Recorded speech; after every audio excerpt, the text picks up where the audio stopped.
Hello everyone, this is Julie. 本日はグリム童話でリスニングのスキルアップを目指しましょう。本日のお話は、みそさざいと熊。When the time came for the war to begin, the willow wren sent out spies to discover who was the enemy's commander-in-chief. The gnat, who was the most crafty, flew into the forest where the enemy was assembled.and hid herself beneath a leaf of the tree where the password was to be announced. There stood the bear, and he called the fox before him and said, "Fox, you are the most cunning of all animals. You shall be general and lead us." "Good," said the fox. "But what signal shall we agree upon?" No one knew that.So the fox said, "I have a fine long bushy tail, which almost looks like a plume of red feathers. When I lift my tail up quite high, all is going well, and you must charge. But if I let it hang down, run away as fast as you can." When the gnat had heard that, she flew away again, and revealed everything down to the minutest detail, to the willow wren. When day broke, and the battle was to begin, all the four-footed animals came running up with such a noise that the earth trembled.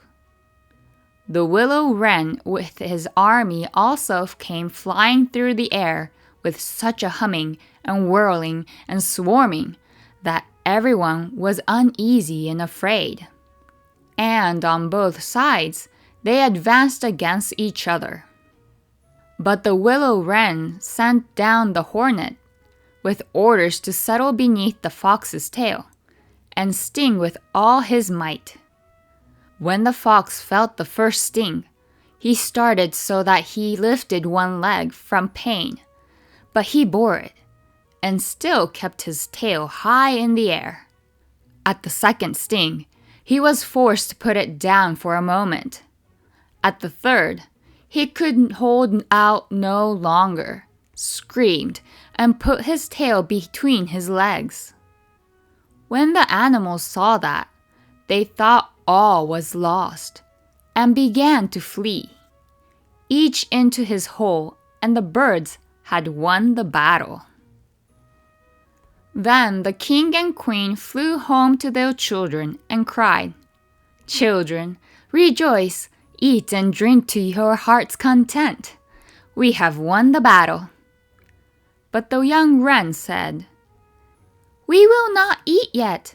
The bear must come to the nest and beg for pardon and say that we are honorable children before we will do that."Then the willow wren flew to the bear's hole and cried, "Growler, you are to come to the nest to my children and beg their pardon, or else every rib of your body shall be broken."